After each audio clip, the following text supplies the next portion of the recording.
अस्सलाम वालेकुम जी, कैसे हैं आप सब। उम्मीद करती हूँ आप सब ठीक ठाक होंगे। आज की इस वीडियो में मैं शेयर कर रही हूँ इमली और आलू बुखारे के शरबत की बहुत ही एक आसान सी रेसिपी। गर्मियों के इस मौसम में हम डिफरेंट किस्म के मशरूबात बना के तैयार करते हैं और इस रेसिपी को अगर आप एक दफ़ा ट्राई करेंगे तो ये भी आपको ज़रूर पसंद आएगी। ज़रूर इस वीडियो को वॉच कीजिएगा, इंशाल्लाह इसकी सारी ही टिप्स और ट्रिक्स आपको भी ज़रूर पसंद आएंगी। बिस्मिल्लाहिर्रहमानिर्रहीम। शुरू अल्लाह के पाक नाम से जिसकी रहमतें और बरकतें हम सब के खानों में शामिल हैं। यहाँ पे मैंने ड्राई वाले आलू बुखारे लिए हैं। ये तकरीबन आप देख सकते हैं 1 प्याली है। और इसी के हिसाब से आप इमली जो है थोड़ी कम क्वांटिटी में रखिएगा, क्योंकि इमली जो है थोड़ी सी खट्टी होती है। तो आप अपने टेस्ट के हिसाब से कम या ज़्यादा रख सकते हैं। यहाँ पे मैं एक पैन में ले रही हूँ पानी। ये तकरीबन 1 लीटर में पानी ले रही हूँ और इसमें इमली और आलू बुखारे दोनों ही इकट्ठे मैं इसमें डाल दूँगी और इनको अच्छी तरह और लो फ्लेम पे मैं कुक कर लूँगी। अच्छी तरह सॉफ्ट हो जाएंगे।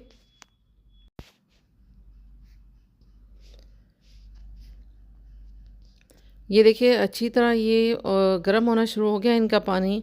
और ये आप देख सकते हैं कि अब ये इनका पानी भी कम हो चुका है और आलू बुखारे इमली जो है वो अभी अच्छी तरह सॉफ्ट हो चुके हैं। और इस स्टेज पे आपने इनमें मीठा बिल्कुल भी ऐड नहीं करना। अगर आपने चीनी ऐड करनी है, गुड़ या शक्कर भी ऐड करनी है ना, तो इस स्टेज पे बिल्कुल भी ऐड नहीं करनी। अच्छी तरह जब आपको लगे कि ये गुठलियाँ भी इनसे अलग हो रही हैं, अच्छी तरह इनका छिलका भी उतर रहा है, तो उसके बाद आपने इनको साइड पे ठंडा होने के लिए रख देना है। जब तक इमली और आलू बुखारे का पल्प ठंडा हो रहा है तब तक यहाँ पे मैंने एक पैन लिया है, उसमें पानी डाल के मैं गुड़ से ये रेसिपी बना रही हूँ। आप चाहें तो इसके लिए शक्कर भी यूज़ कर सकते हैं, चीनी भी यूज़ कर सकते हैं, लेकिन अलग से यूज़ कीजिएगा, अलग से बनाइएगा। इसके लिए मीठा बिल्कुल भी उस पल्प में ऐड नहीं करना डायरेक्टली। और यहाँ पे मैंने गुड़ लिया है और यहाँ पे इसको मैं मेल्ट कर लूँगी। इसी तरह गर्म पानी में इसको अच्छी तरह मेल्ट कर लेना है। जब तक हमारा गुड़ जो है वो मेल्ट हो रहा है पानी के साथ, अच्छी तरह कुक हो रहा है, तब तक यहाँ आप देख सकते हैं इमली और आलू बुखारे का पल्प जो है अच्छी तरह ठंडा हो चुका है। इसमें से अब मैं गुठलियाँ जो है वो रिमूव कर रही हूँ। इमली और आलू बुखारे बहुत अच्छे से सॉफ़्ट हो चुके हैं, इसीलिए मैं बहुत ही आराम से, बहुत ही ईज़िली मैं इनको रिमूव कर रही हूँ। इनके जो सीड्स हैं वो बहुत ही आसानी से मैंने निकाल ली हैं सारे ही। और अब आप देख सकते हैं सिर्फ पल्प है और पल्प को अब मैं ग्राइंड करने लगी हूँ। अच्छी तरह मैं इनको ग्राइंड कर लूँगी, क्योंकि जो इसके थोड़े से रेशे होते हैं ना इमली के और आलू बुखारे के, वो बिल्कुल भी नहीं नज़र आने चाहिए। स्मूथ सा एक पेस्ट सा हमने बनाना है। ये देखिए मैंने ग्राइंड करने के बाद इनको स्ट्रेनर में स्ट्रेन भी करना है, अच्छी तरह स्ट्रेन कर लूँगी। और इस स्टेज पे अगर आपको थोड़ी सी डिफ़िकल्टी हो रही है तो थोड़ा सा पानी डाल के इसको थोड़ा सा थिन कर लें, थोड़ा सा पतला कर लें। इस तरह इसको छान लेने में आसानी होगी।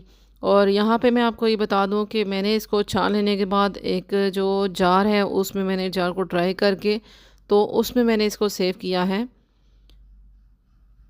ये देखिए कितना स्मूथ सा एक पेस्ट सा बन गया है। और मैं बिल्कुल भी उस गुड़ के साथ इसको मेल्ट करके ऐड डायरेक्टली नहीं करूँगी, क्योंकि ये पल्प जो है हम किसी चटनी वगैरह में भी डाल सकते हैं, गोलगप्पे के साथ भी हम इसको सर्व कर सकते हैं। इसलिए मैं इसको एक अलग से जार में एज अ चटनी के तौर पे मैं इसको सेव कर रही हूँ। बिल्कुल भी इसको इमली और आलू बुखारे का जो पल्प है उसका हम डायरेक्टली सिर्फ शरबत ही नहीं बना सकेंगे, बल्कि इसको बाकी भी किसी और रेसिपी में हम इसको यूज़ कर सकते हैं। और अब मैं इसके लिए इमली और आलू बुखारे का शरबत बनाने लगी हूँ।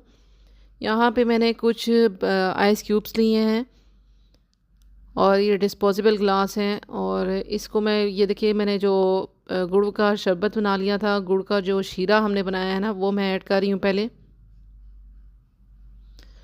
गुड़ के शीरे की क्वांटिटी भी आप अपने हिसाब से रखिएगा। आपने जितना भी बनाना है उस हिसाब से आप उसको शीरे को बना सकते हैं।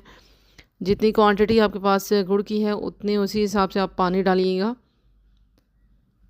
और यहाँ पे मैंने बाकी उसमें आधा ग्लास में पानी डाला है और इसके बाद ये तुखमलंगा है वो मैं ऐड कर रही हूँ। ये तुखमलंगा के जो बीज हैं ये भी मैंने एक बड़े कप पानी में 1 चम्मच डाल के इनको भिगो के रख दिया था। और अच्छी तरह फूल जाएँ तो फिर हम इनको शरबत में यूज़ कर सकते हैं। और इसके बाद आप देख सकते हैं एक एक चम्मच जो है इमली और आलू बुखारे का पल्प एक एक गिलास में मैं ऐड कर रही हूँ।